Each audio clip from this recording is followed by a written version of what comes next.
hindi nyo nahanap yung taong ito, pero literal nyo itong, sabi nyo, literal itong pag-assess nyo dun sa statement dahil ito mismo yung nasabi ng Vice President. Well, Your Honor, if the second highest official of the land sinabi yan, hindi ho biro yan. Medyo mabigat ho yan. At Ang okay naman itong si Lotto, akala mo naman si BP Sara, may NBI, may PNP, may Armed Forces of the Philippines. Anong mabigat doon? Wala nga siyang budget. Si Raulo ka ba? Part 3 ho tayo sa first day ng second week ng impeachment trial nitong si Vice President Sara Duterte dyan sa Senado. Naku, ang mga witness na inihaharap ng prosecution dyan sa impeachment court, mga palsipikado. Pagkatapos nitong si Hilong Kalilong, na di umano merong kinakaharap na kaso base doon sa videong ilinabas nitong si Atty. Vic Rodriguez. Ito naman nung si Agent Lotok, meron daw din umanong kinahaharap na kaso. At ang kaso niya, di umano perjury. Pero bago yan, sa like at sa subscribe. Masaya na ho tayo dyan sa mga gusto sumali sa ating community. Yung join button, nandiyan lang ho sa baba. Wala ho tayong maraming pag-uusapan dito sa video na to. Re-recta ho tayo sa nangyayaring kabalbalan dyan sa Senado. Eto, yung tanong ho natin, hindi na ho mawawala yan. Para may pamukha ho natin dito sa mga siraulo na to, na walang witness, walang ebidensya, dokumento ang makakapagpabago sa kaisipan ng mga taga-suporta ni VP Sara na magalit sa kanya. Diba? Kasi yung mga senator judge, bias na Tayong mga ordinaryong Pilipino, hindi pwede maging bias dito sa impeachment na to. Ano sila? Hello? Si Ping Lacson, Tuta Soto, Erwin Tulfo. Guilty na si BP Sara sa mga yan Tapos tayo mga ordinaryong Pilipino magpapakagitna tayo dito sa issue na to. Kung yung mga mismong senador na lumilitis o magdidesisyon dyan sa impeachment na yan ni BP Sara, bias na ngayon pa lang, tayo din ho. Kaya kahit na anong ilatag nila dyan, akwital ang hatol natin dyan sa impeachment na yan, itong si Vice President Sara Duterte. I-reset muna natin ang ating scoreboard, ha? 0-0 huli, 0-0. Bisa na natin to. Game! Let's proceed, Mr. Witness. So far, you mentioned, ito yung mga factor, no? Manner, literal meaning, nature of the instruction. Ano ba yung fourth factor kung alam mo? the relationship between the parties, meaning the relationship between the Vice President and the President, sir. Now, what about the fourth factor? No? Why is it significant to investigation?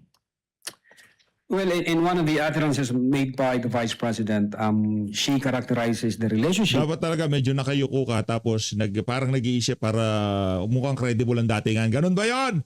Agent Lotok? with the President as toxic. Your Toxic. Honor. If I'm not mistaken, at least 3 times niya binigkas yung term na toxic, referring to the relationship between her and the President, sir. Now, what were your reasons, if any, that made you conclude na nasabi na ng Vice President na toxic yung relationship niya between her and the President? Objection calls for an opinion, Your Honor. Investigation. Witness may answer part of his investigation. Una, yung resignation niya as Secretary ng Department of Education. Pangalawa, yung utterances niya noong October 18. Nung sinabi niya na I realized toxic na itong relationship. Gusto kong tanggalin yung ulo niya ba? And then I imagine myself cutting his head. What else, if any? The reaction of the recipient of those utterances, Your Honor, the reaction from the President himself, sir. So the reaction from the President himself. Now, you already mentioned kanina ano yung reaction ng President. Yung tanong now, Atty. Lotok, is, why did you consider yung reaction ng mga recipients ng pagbabanta, kagaya ng President? Let's focus on the President. Ba't nyo kinonsider yung reaction nila? Well, we want to establish whether the recipient of those utterances felt intimidated by those statements, or did they took it serious and actual threat. material ho sa amin yun, Your Honor, if only to establish the mens rea of Mens rea ng krimen. Now, let's focus on the president. Now, let's focus on the president. Ito yung premise now. Based on your investigation, no? What was your impression of the president based on his reaction? Was he intimidated? Well, yung opening statement ng presidente, ang sabi niya, nakakabahala ang mga narinig natin itong mga nakaraang araw. Ito yung isang kriminal na pagtatangka. Papalagan ko to. Yes, Your Honor. The president took the threat by the Vice President as serious and real. Now, Mr. Witness, aside from yung reaction ng Pinractice nyo yan ha, Agent Lotok. Pinractice nyo yan. Pagka nagkamali ka dyan, baka magdire-diretso yung kaso laban sa'yo, kagaya dito kay Kalilong. Kasi parang ang dating merong pattern eh. Yung mga kinukuhang witness ng prosecution, parang yung mga pwede silang meron silang hawak dito sa mga individual na to. Kasi ulitin ko mga kababayan, walang NBI agent ang nasa matinong kaisipan ang gagawa sa ginagawa nito mga individual na to. Okay, wala ho. Halimbawa tayo, nasa NBI tayo, pag alam ko dyan, kayo dyan, puta kayo dyan, impeachment. Alam naman natin na yan, political persecution yan, talagang ginigipit lamang si Sara Duterte. Magbabago at magbabagong ihip ng hangin. Paano pagka, karir natin yan, yari tayo dyan. Diba? Hindi pwede, hindi ako sasal dyan. Kaso, parang may hawak ko sila dito sa mga pinapaharap nila na to, dyan sa trial, impeachment trial ni VP Sara. mga recipients, we focus on the president. Ano pa yung ibang mga factors na kinonsider nyo kung meron pa man?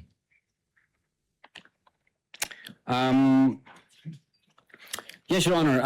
We find it, this is from the point of view of the investigator, we find it disturbing when we try to compare the utterances made in October 18 and the utterances made in November 23. And may nakita ho kami doon, at least 3 o 4 na medyo, sabi ko nga, disturbing from the point of view namin. Disturbing. 3 or 4 na disturbing na Na utterances, Your Honor. utterances. Now, let's go to that. So you said you compared the utterances in October 18 tsaka November 23. Sabi mo, you found at least 3 or 4 disturbing statements. Tama ba? Now, ano ba yung 3 statements na ito? Your Honor, we are trying to establish the patterns and the consistencies of those utterances. For instance, noong October 18, ang sabi niya is,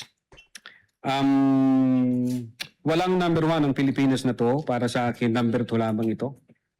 Walang number 1. And then we compared it in November 23, ang sabi niya, ni-reiterate niya, I do not recognize anybody above me.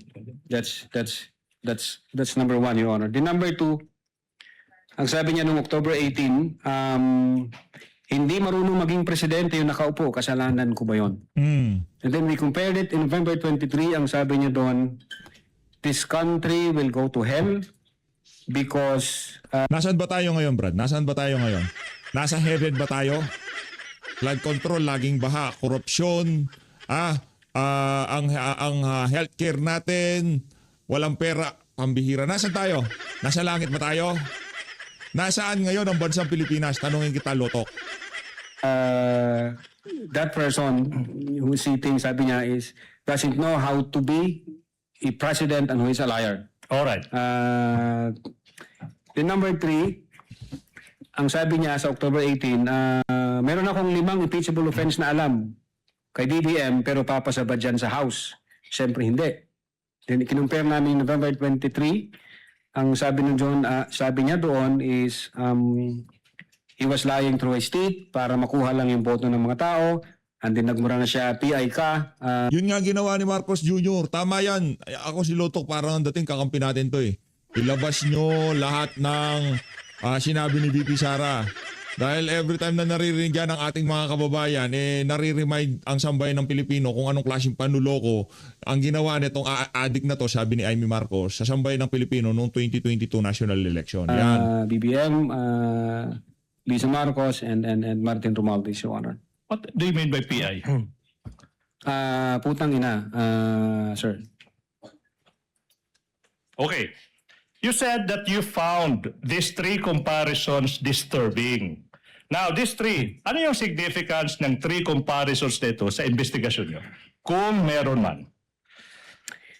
Yes, Your Honor. Based on these patterns and consistencies in the utterances made by the Vice President, it appears that these statements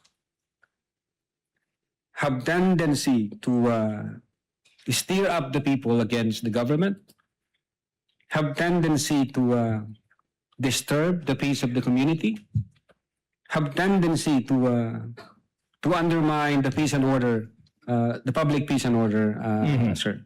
Now, Mr. Witness, given all these findings, sinabi mo, seryoso, tsaka totoo, yung mga pagbabanta ng Vice Presidente, anong ginawa ng division mo, kung meron man, in relation to the investigation? We executed, Your Honor, affidavit of investigation, and we recommended criminal charges. 3 counts for grave threats and 1 count for inciting to sedition, sir. Your Honor, now, na-mention mo yung affidavit of investigation. For clarity, anong date ng affidavit of investigation na nasabi mo?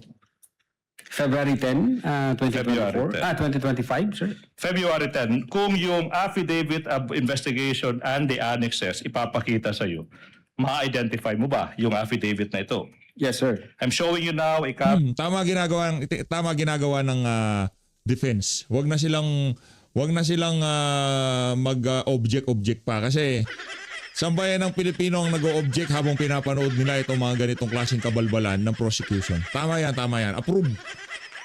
Sang-ayon ho ba kayo dyan sa ginagawa ng prosecution na yan? Defense na yan. Kasi para sa akin, tama yung ginagawa ng defense na yan. Nararapat lang yan. Hayaan na nila kasi alam na sambay ng Pilipino, propaganda yan. Kung anong napanood nila doon sa Injustice Committee, inuulit lang naman dyan. Kumbaga, marami lang nakatutok at yung mga nakatutok na yon, kung guilty si VP Sara sa mga yon, talagang kahit na anong depensa ni Attorney Sheila, guilty talaga siya dito sa mga to. At para doon naman sa hindi guilty si VP Sara na manonood nitong impeachment na to, kahit anong sabihin ng prosecution, hindi ho guilty si VP Sara dito sa mga individual na to. Kagaya sa atin, kagaya sa mga kasama natin dito sa PH Update, wala na ho, hindi na ho tatagos yung mga kalokohan na yan na ligutan dito sa kay Vice President Sara Duterte at para sa ating mga taga-suporta niya. Yun lang naman ho yun. Tama Copy yan. of the affidavit of investigation, may petsang February 10, 2025. That is previously marked for the prosecution as Exhibit P Roman numeral 4-3.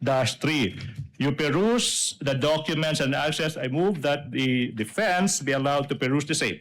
And the question is, what do these documents have? What relation, if any, do these documents have with the documents you mentioned?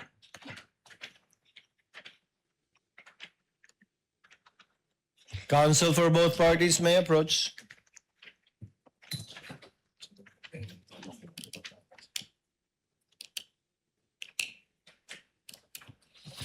Manifestation, Your Honor. Counsel for the respondent may proceed. Your Honor, we just like to manifest, Your Honor, that the marked document, permanently marked by the prosecution, does not contain any annexes.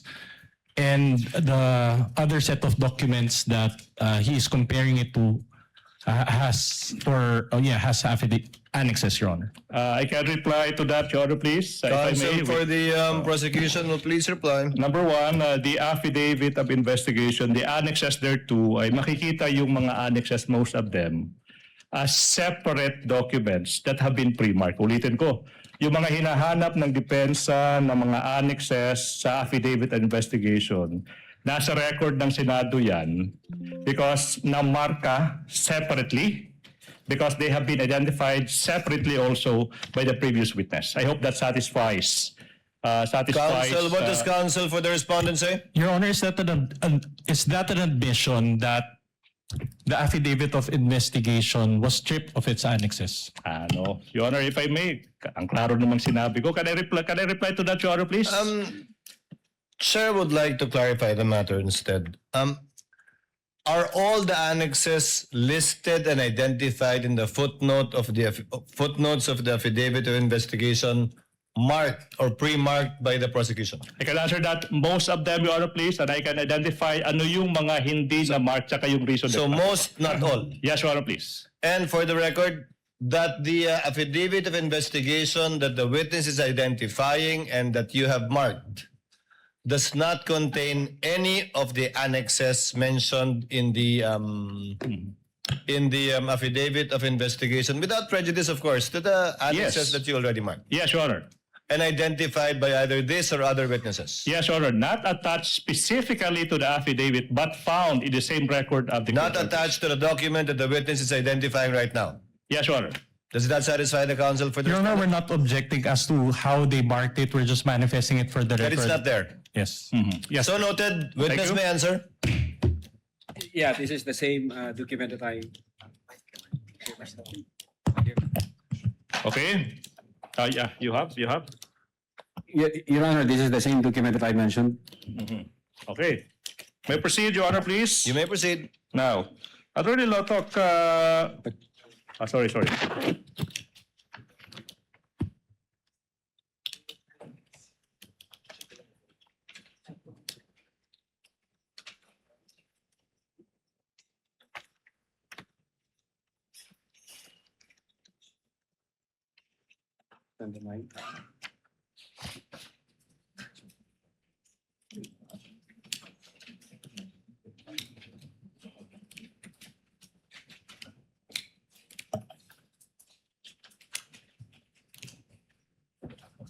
Just to manifest, Your Honor, Counsel that, for the respondent is recognized. just to manifest, Your Honor, that again, the comparison, Your Honor, was made with the certified true copy, not the original, Your Honor. Thank you.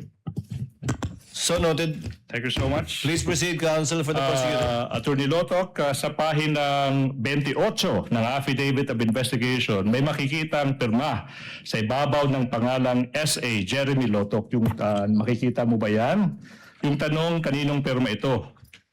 This is my signature, sir.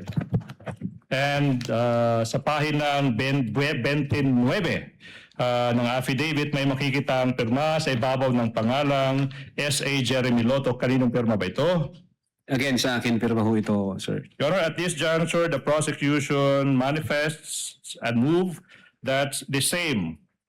The two signatures of the witness be marked as Exhibit P dash Roman numeral 4 dash 3 dash 1. That's for the first. And the other one, P dash Roman numeral 4 dash 3 dash 2. Reason is these signatures have not yet been marked in Exhibit, Your Honor, please. No objection to that, Your Honor. Thank you so much. Now, may proceed, Your Honor. You may proceed. Attorney Lotok,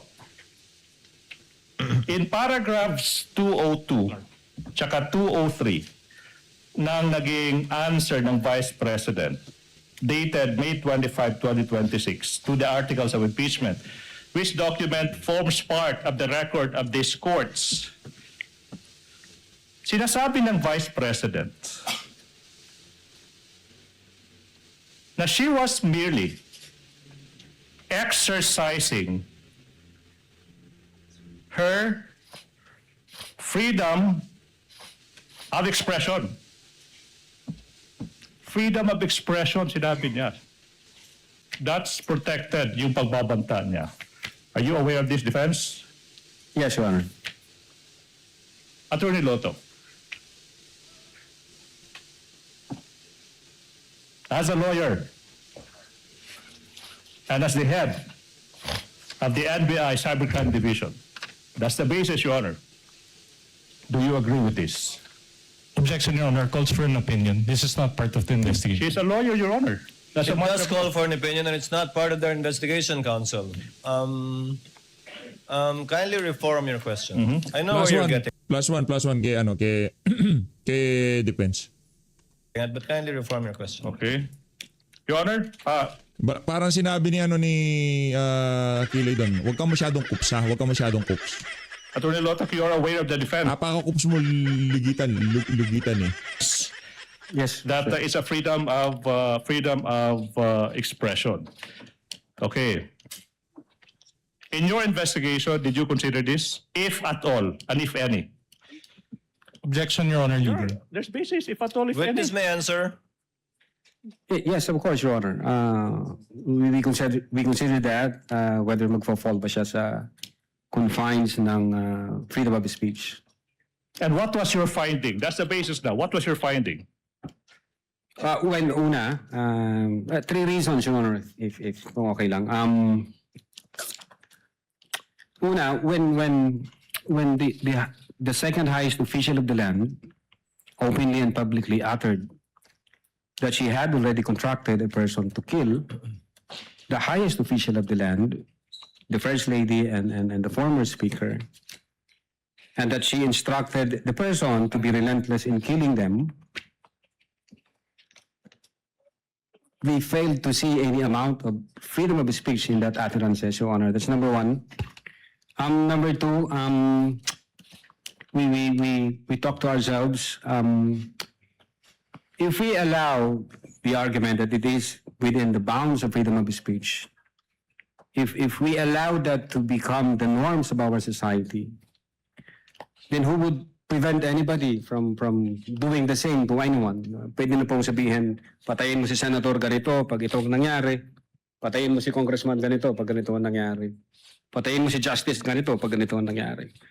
So imagine, Your Honor, the anarchy, the disorder, and the chaos it would bring to our country. And number three, Your Honor, as a lawyer and being in the law enforcement, freedom of speech protects lawful expression, but it does not protect utterances that satisfies the elements of a criminal offense, like this one, Your Honor. Satisfies the elements of a criminal offense like this one. Ito yung tanong now. Attorney Loto, based on your finding, based on your affidavit of investigation, did the Vice President Drama naman ito. commit a crime? Based on our Objection, Your Honor, leading and calls for conclusion of law. Based on his investigation, let the witness answer. Sustained, but the presiding officer will ask the question to the witness. Based on your investigation, Attorney Loto, Hoy, pambira naman.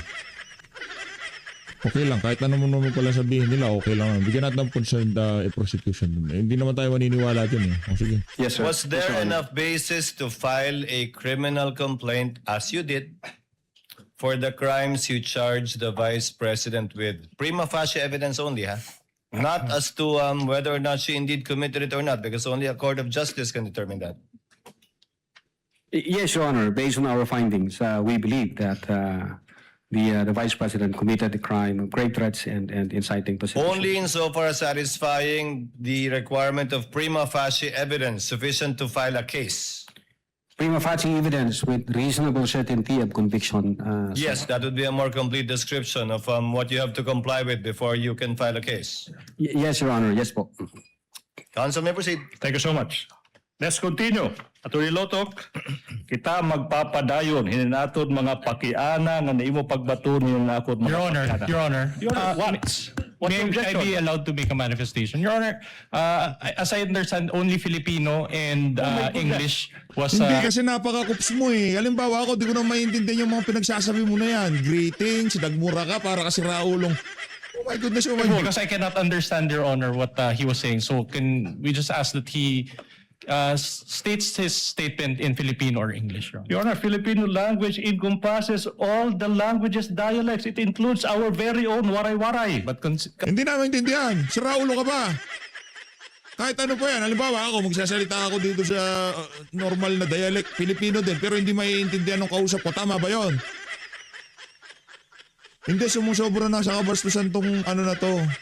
Lahat na lang, kumbaga, ay tinuturo niya yung impeachment trial, ng teritoryo niya, lahat ng kabalbalan na gustong gawin niya, akala niya pwede niyang gawin. Counsel, the Si Raulo ka ba, ha? rules state only Filipino and English, but I will let it go once in a while, but not each time. we will submit, Your Honor. Thank you, Your Honor. You may proceed, counsel, for the prosecutors. Now, you mentioned Tuloy mo na yun, ha? Oh. Yaka. that the respondent's lawyer, Attorney Lim, through a letter said that the Vice President was confident in your office's assurance that the alleged threats to her were also being investigated. Malala mo, sagot mo yun doon? Yes, Your Honor. Opo. Now, what did the NBI do, if any, on the alleged threats? This time, sinasabi niya, to her, to the Vice President, kung meron man. Yes, Your Honor. We started the investigation on the alleged threat against the life of the Vice President. You started. So, what was the result? If any, if at all, if you know, to that investigation. Well, Your Honor, the fact that we issued a letter dated December 2, 2024, we informed the Vice President that we are investigating on that alleged threat against her life and that we want information, any information that would give us any investigative lead on that matter, Your Honor. Unfortunately, the Vice President did not appear. So wala ho kaming nakitang pagsisimulan na imbestigahan. Well, naging Galingan mo, Atty. Lotok, dahil nanto ka, may kaso kang kinahaharap, ha? Diyan nakasalang-alang kung magiging ligtas ka o hindi ka ligtas, okay? may nakita kami sa I think 75 PNP personnel so far as the security of the Vice President is concerned. Per record sa news na inalis sa BPSPG and then inilipat sa Manila. And, Okay. and I think the reason being is that may issue ng peace and security kung di ako nagkakamali. Yun po yung Nakita niyo. medyo nakikita naming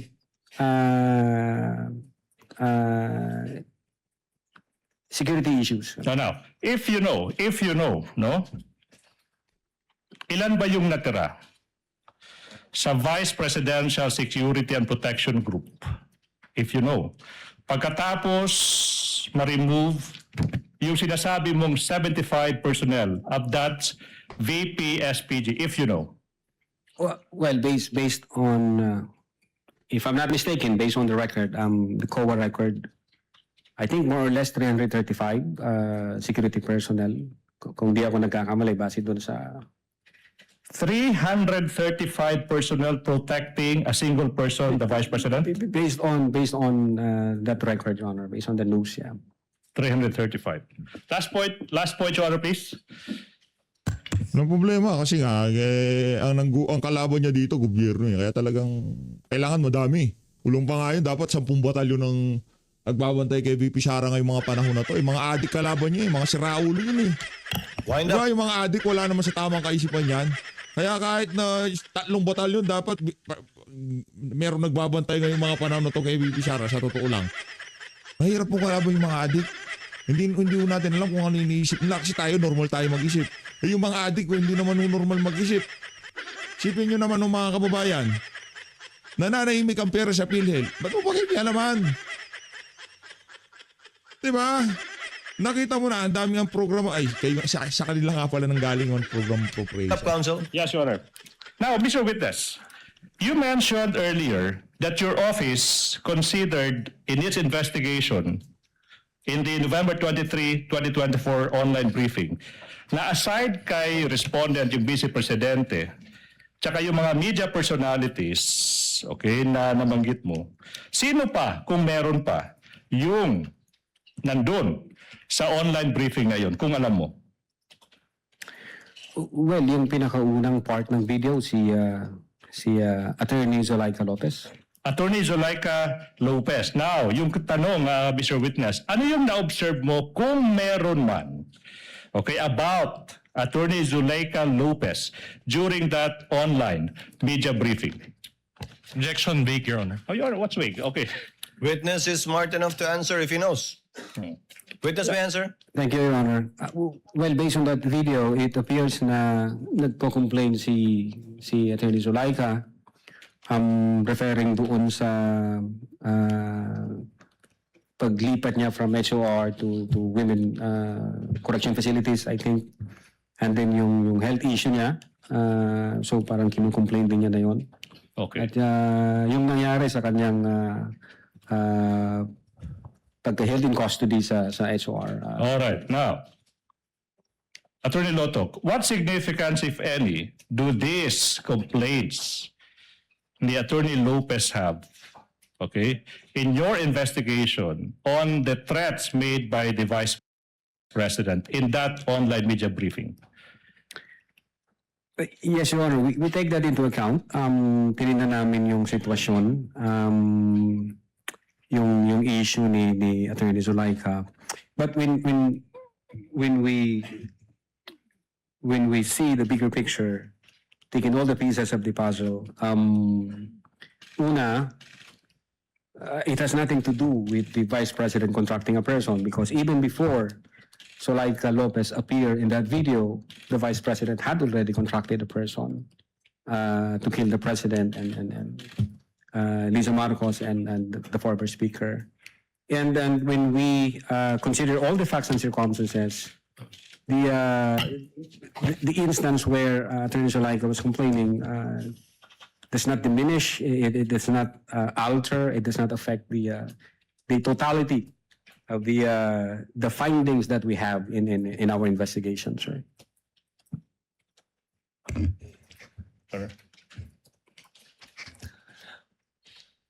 Senator Judge, is counsel for the prosecutors done? Attorney Ligutan, are you done? Yes, Your Honor. You done? Before Yun na yun? Yun na yun! Pambira naman tayo si Ligutan. Nakala ko pa naman talagang... cross-examination, Chair would like to recognize, with the permission of Senator Judge JV, Senator Judge Bam Aquino had earlier sought recognition. Chair will recognize him first. Thereafter, Senator Judge Tulfo Erwin. Thereafter, Senator Judge Ejercito, and then Senator Judge Ontiveros. Senator Judge Aquino is recognized. You have 2 minutes, sir. Yes, maraming salamat, Mr. Presiding Officer. Attorney Lotok, Yes, po, meron Your pa Honor. po bang ibang grupo sa NBI ang nag-imbestiga doon po sa mga utterances ni Vice President Sara Duterte noong November 23 to 24? During our time, Eto, gusto maging presidente nito. Galingan mo pagtatangon, bro. insofar as the Cybercrime Division is concerned, yung Cybercrime Division, Your Honor, and the team that was yung binuo ni former Judge, Director Judge. So Jaime kayo lang po.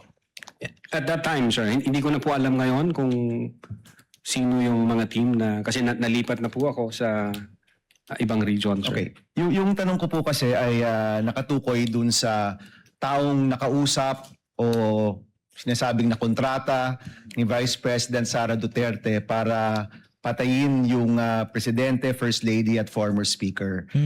So tinuloy niyo po ba yung investigasyon para mahanap ang taong ito? Well, aside from the fact, Your Honor, na nag-issue kami ng subpoena sa Vice President para makakuha ng information, kasi we need a validated information, we need a confirmed information. Nung inisyuan namin ng subpoena yung mga media personalities, bawat isa sa kanila na nag-appear, tinanong din po namin, nandun ka ba nung sinabi ito ng Vice President? Hindi ko po tinatanong kung sinabi ba to o hindi. Dahil may witness rin po tayo nung nakaraang linggo na nasabi nga ito at napanood naman ho natin Opo. ito lahat. Ang tanong ko, tinuloy niyo ba yung investigasyon para matukoy ang taong ito? Nagtanong kami, Your Honor. We tried to elicit information both from those people who have personal knowledge during the online press conference. Unfortunately, wala kaming ma-establish na validated information na confirmed. So, in fact, hanggang ngayon, nag-aantay po kami. Hindi ho katulad dito sa nangyari, may apparent commission of the crime dahil nandiyan yung video eh. So ang ibig niyo pong sabihin, bilang NBI, hindi niyo nahanap yung taong ito, pero literal niyo tong, sabi niyo, literal itong pag-assess niyo dun sa statement dahil ito mismo yung nasabi ng Vice President. Well, Your Honor, if if the second highest official of the land sinabi yan, hindi ho biro yan. Medyo mabigat ho yan. At Ang OA naman itong si Lotto, akala mo naman si BP Sara, may NBI, may PNP, may Armed Forces of the Philippines. Anong mabigat doon? Wala nga siyang budget. Si Raulo ka ba? Di ba? Wala nga budget si BP Sara. Tinanggalan, tinapisan yung budget niya. Wala siyang magawa. Kinontempt ang chief of staff niya. Wala siyang magawa. Tapos papagurgur niyo itong si Marcos Jr. Ang OA mo naman, Brad. yung pagkasabi pa niya na may kasamang galit at mga pagmumura. So we took it very serious, Your Honor. All right, I have a question for the defense. Sa lahat ng mga sagot ninyo, Attorney Vinluan, parang hindi ko nakita na tinanggi ng inyong kliyente o ng depensa na may nakausap ang Vice Presidente na tao para gawin yung mga bagay na ito. Tama ba? Wala ito sa mga sagot ninyo? We deny that, Your Honor. You deny? That is not accurate, Your Honor, and we will present evidence or counter evidence to prove Okay, that. so let me clarify. Sa lahat ng sagot ninyo so far, hindi pa nyo tinatanggi ito, pero in your time presenting evidence, you will deny that there was a person contracted by the Vice President. Your Honor, to clarify, I don't understand, Your Honor, when we were asked, but In your because answer, you have an answer. There is an impeachment. we complaint. denied it, Your Honor. We denied it in our answer, which we filed before the Senate Impeachment Court. You denied it in your answer? Correct, Your Honor. If I remember correctly, ang nabanggit doon ay freedom of expression. Was there an exact statement there na hindi totoo na meron ngang kinontrata ang Vice Presidente o kinausap ang Vice Presidente para gawin ito? We maintain our position that we denied it, Your Honor. Okay. It is there in our answer. Mr. President, I don't want to take up time, but I do want to check. May kinontrata. Pagka nagurgur siya, buhay pa naman siya. Ano problema? So talaga, hindi ka magiging presidente pagka ganyan ka. Check the official records and look for this because I don't remember seeing that in any of your answers, Mr. Your Honor, all allegations were denied. It's a general denial, a blanket denial. There were, that was the general denial, and there were also specific denials. Okay, we'll take a look, Mr. Presiding Officer. Hanapin natin to. So, ngayon pa lang ho nakikita nyo na yung ganyang kabayas itong mga senador na to, tapos gusto nila hindi tayo maging bias. Pwede ba yun? Pwede yun. Pwede ba yun? Ika nga ni Marcos. Hindi ho pwede yun. Kaya ngayon pa lang sinasabi na natin, kahit ano pang ilatag nila dyan, walang sala si VP Sara para sa atin. At dapat siya maging presidente sa 2028. At wala, boy pagpag pa rin itong si Bam Aquino sa 2028. And if I may come back to this once we take a look at the records, Mr. Presiding Officer. Gentlemen may do so at the appropriate time. With the permission of Senator Judge Erwin Tulfo, since nakatayo na po si Senator Judge Ejercito, papaunahin ko na muna siya. Senator Judge Tulfo, Ejercito is recognized. You have 2 minutes, sir. Thank you, Mr. Presiding Officer. Tanong ko lang, no, just to clarify, may we know if the NBI has the authority to issue subpoena against impeachable officials? Kasi kanina po, no, sa mga pinisend kanina, subpoena po ang inyong pinadala sa Vice President instead of a mere invitation. Yun lang po, i-clarify ko lang po. Yes, Your Honor. Under Republic Act 10867, the NBI has authority to issue subpoena. And as a matter of fact, the case involving the Vice President falls under Section 5, Paragraph G, which the NBI has primary jurisdiction to undertake investigation, Your Honor. Likewise, for the information of everyone, may we know what constitutes a grave threat that will prompt the NBI to conduct an investigation as compared to a light threat? No? Ito ano to? Wala tong memorya sa utak niya nung ginawa sa ama niya ang impeachment na yan. Habang si Jinggoy ayaw niya ng impeachment kasi walang kwenta yan. Politically motivated yan. Di ba focus tayo sa problema? Ito hindi. Best friend ni Boying Remulla yan eh. What are the elements that are needed to be present to be considered a grave threat? Well, for grave threat, Your Honor, if Kung naalala ko siya, if a person threatens another person with the infliction upon the latter's person, property, or honor, or that of the latter's family,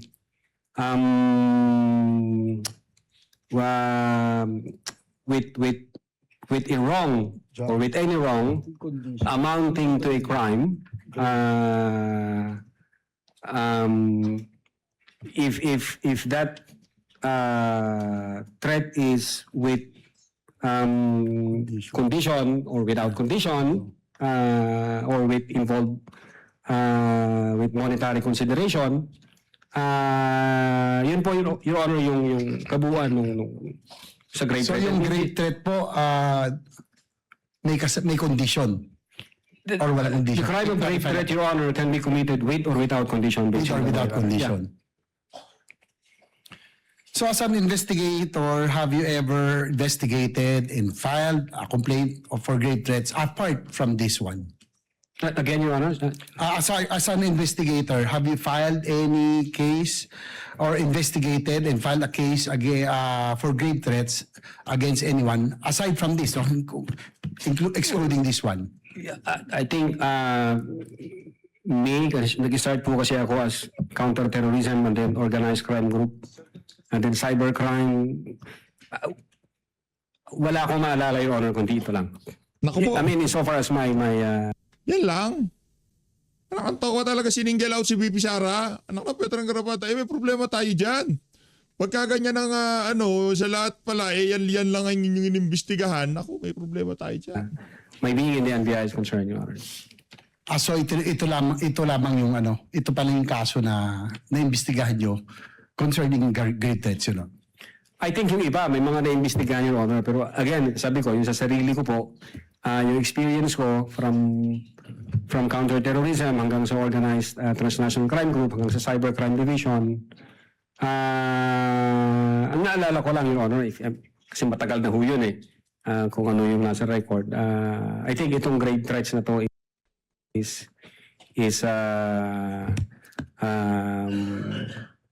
pag hindi first time, doon ko lang na-experience. Gaano katagal kayong parte nitong cybercrime division? Bago kayo nalipat?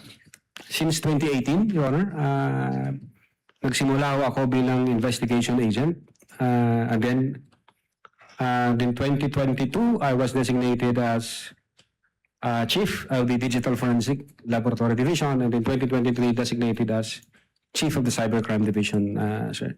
So more than 5 years kayong nandito sa cybercrime division ng NBI. Opo. That's all, Mr. Presiding Officer. Thank you. Thank you, Senator Judge Ercito. Senator Judge Tulfo Irwin is recognized. You have 2 minutes, sir. You may proceed when you're ready. Thank you, Mr. President or Presiding Officer. I'd like to direct my clarificatory question to the witness on the stand, Mr. Presiding. Yung kay JV medyo okay lang. Pero yung kay Bam, kita na natin yung pagkabayas niya. Ito, wala na, no question dyan. Gusto maging presidente at vice president ng Officer. magkapatid nila. Attorney Jeremy Lontok, Opo, Your Honor. what findings, if any, convince the NBI the motive of the respondent to kill the president and 2 other people? Meron po bang kayong nakitang motibo? Kasi maaari pong sabihin lang ng isang tao sa sobrang galit niya, napag-usapan na po kanina yan, di ba? Spur of the moment. Pero did you find any motive? Bakit niya po gagawing patayin ang Pangulo? Yes, Your Honor. As I've said before, when we take into consideration all the facts and circumstances surrounding that issue, nagkaroon ng hindi magandang relasyon yung dalawa, and then nagbato na ang Vice Presidente ng mga salitang mabibigat laban sa Presidente. Pinapakita doon sa October 18 na toxic na nga yung relationship nila. Galit na galit si Sara dahil sinasabi ng Vice Presidente is politically motivated yung pag-attack sa kanya. And then at the same time, pinagtutulungan siya ng buong gobyerno. So, Sa lagay ba na yan, hindi siya. NBI, pambihira naman. Kung hindi pa siya pinagtutulungan sa lagay na yan, paano pa yung pinagtutulungan? then the trigger ho yun, if my memory serves me right, nung incident nangyari noong 23 November 2023, 2024. So parang nagpatong-patong na ho siya, convolution ng iba't ibang issue. So nakita ho namin talagang galit ang Vice Presidente sa Presidente. Okay, so you saw that the Vice President is very angry, right? Galit po siya. Did the investigation uncover any evidence, if there's any, that the respondent had taken steps to carry out these threats or these statements that she made in public and online? Did you have or did you cover any evidence? Your Honor, insofar as the Cybercrime Division is concerned, we focuses on the investigation on the alleged grave threats and inciting to sedition. Ngayon, pagdating doon whether or not merong na-execute na o may inutusan, I think ang makakasagot po niyan, Your Honor, yung aming director kasi sa kanya po yung pool ng information. At the same time, yung jurisdiction na yan, nasa intelligence service po namin. Kami ho nasa investigation service. So, insofar as the NBI, Cybercrime Division is concerned, at that time, nakafocus ho kami sa grave threat and inciting to sedition. But insofar as whether meron na bang in-engage ang Vice Presidente, jurisdiction ho yan ng aming intelligence service. Meron na ba? At maybe ang makakasagot niyan yung aming director kasi siya po yung recipient ng full of information from different divisions and regions. You mean the inciting to sedition will be answered by the director, is that correct? Kasi parang hindi po natalakay kanina yung inciting to sedition. Is it? Well, Your Honor, the inciting to sedition, in our investigation, we were able to establish that those utterances from 18 October 2024, November 23, 2024, and other facts and circumstances, even the November 26, 2024, we believed that those utterances have a tendency, Your Honor, to stir up the people, to go against the government. Okay naman. Stir up the meron bang nangyari ang tanong? Okay na, stir up the people, stir up the people. Baha na nga sa karsada. Kinuha na nga yung pera sa PhilHealth. Ano pa bang stir up pala? Inihintay namin yung 2028 election. Raulo ka ba? Have tendency to disturb the public peace of the community. Lahat yan, ano lang yan, kumbaga, kuro-kuro mo lang yan. O, tawag dito, opinion mo lang yan, na pwede, pero hindi. The peace of the community and have Dinidap nga si dati Pangulo Rodrigo Duterte. tendency to undermine public safety and public order. And I think that's elements of the inciting to sedition, Your Honor. I have last two questions, Please proceed. Mr. Presiding Officer. So you're saying they're intertwined, killing the president and then inciting the people to revolt against the government. They're intertwined. Is that what you're saying? Based on our findings, Your Honor. Based on your findings. And what could be the motive of the vice president inciting people to sedition, to revolt against the government, when in fact she will be the next president of the republic? She's been saying, and everybody knows, and she's been claiming. Well, why do you think? I mean, did you look deeper? Why incite to sedition? I mean, in fact, you're the vice president. Usually, in our country, Mr. Witness, the vice president would run for presidency. What could be the motive? Well, Your Honor, what we have established is the fact that the relationship between the two were already hostile. And what we established is the fact that the Vice President has committed great threats and inciting to sedition. Yun ho yung focus namin, Your Honor. Insofar as yung yung mas malalim pa na motibo, wala akong personal knowledge. All right. Your Honor. Well, I'm running out of time. Can you identify the strongest piece of evidence which you relied in deciding to file these cases before the Department of Justice? And what is the status of this case, Mr. Witness? Well, Your Honor, the pieces of evidence that we attached or we incorporated in our investigation is sufficient and has satisfied the requirements of the quantum of evidence required, which is prima facie evidence with reasonable certainty of conviction. And the fact, Your Honor, that the Department of Justice has issued certification stating that your referral, your transmittal, has complied all the elements of the crime charge and therefore good for preliminary investigation. What is the status of the case, Mr. Witness? It's ongoing, Your Honor, if kung tama ang naalala ko. It's ongoing, Your Honor.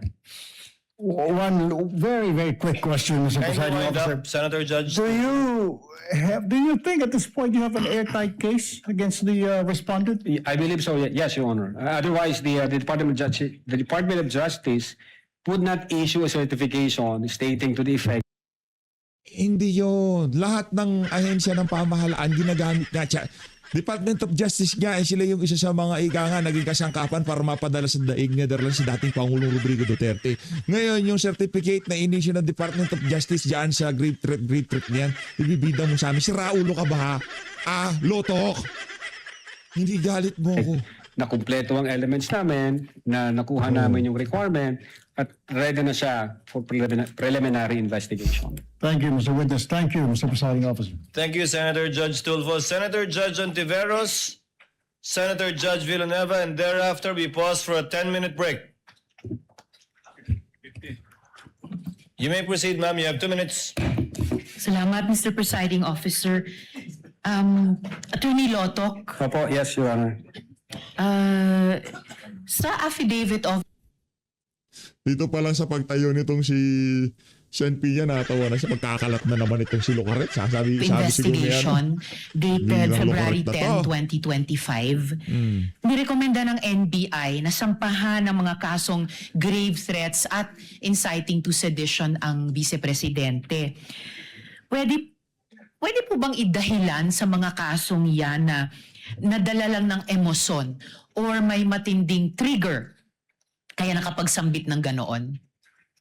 I don't think, Your Honor, kasi wala naman ho sa elements ng grave threats yung situation na yon. As long as Ini-establish yun nila yan kasi base doon sa ruling, doon sa kasong asa na nga ako kasi yung teka lang hanapin ko ha. Doon sa kasong pinuso to ni Atty. Rowena Gonzon na kung saan yung burst of emotion, yung grave threat pagka mayroong burst of emotion, ano daw ho yun, kumbaga, tawag dito, acceptable. yeah, we're able to satisfy the elements for grave threats, Your Honor. And when the Department of Justice certifies na kumpleto yung elemento doon, so no, Your Honor, hindi ho yan mamatter doon sa findings namin. At yung sinabi po ninyong elements of grave threats, yun po yung 4 na in-enumerate nyo kanina. Ano pong elements of grave threats? Yes, Your Honor. Number 1, that a person threatened to inflict another person upon the latter's person, honor, property, or that of the latter's family with any wrong. That's the first element. The second element, that wrong amounts to a crime.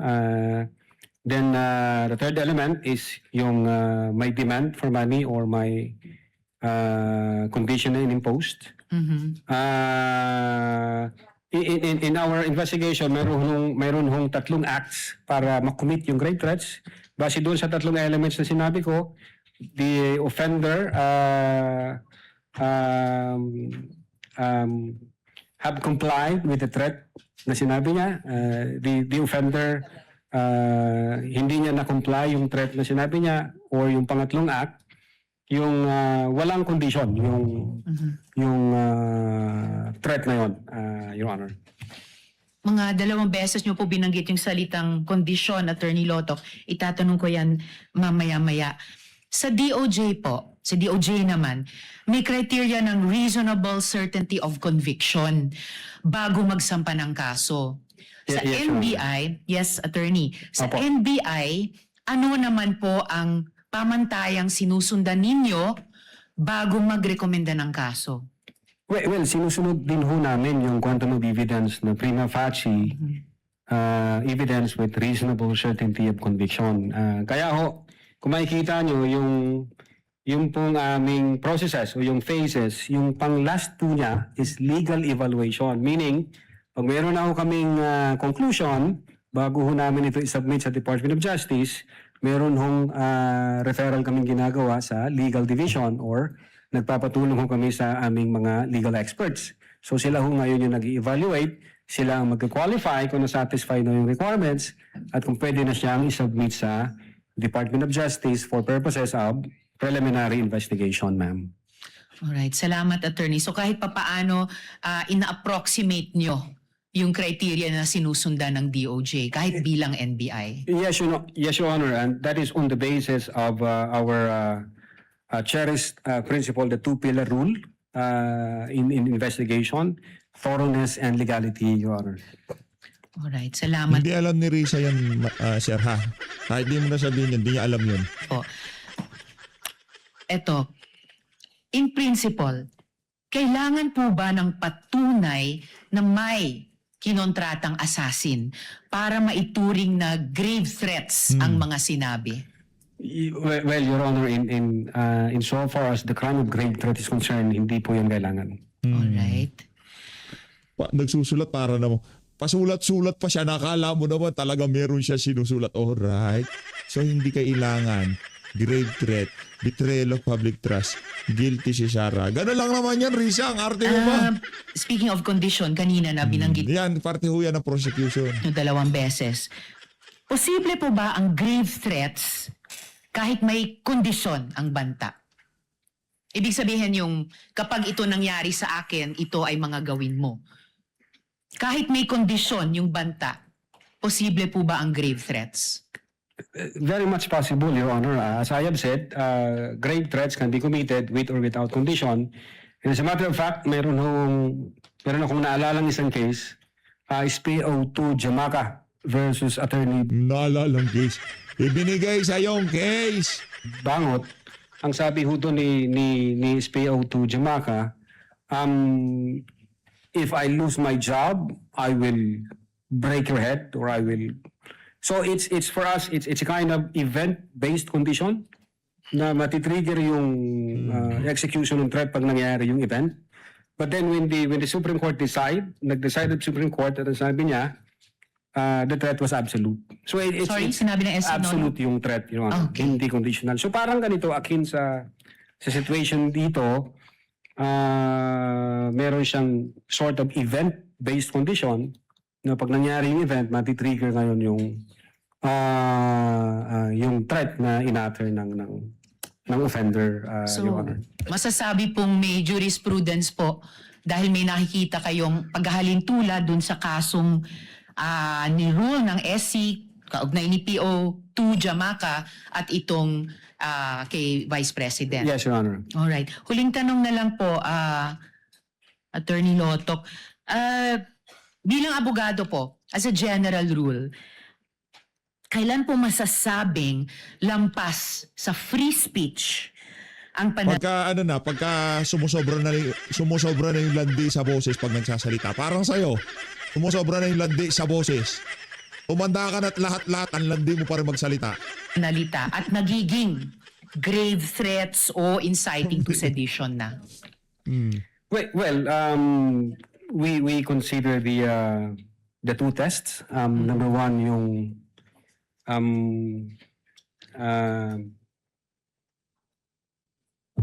Hindi ko mabigkas, Your Honor, but it's like,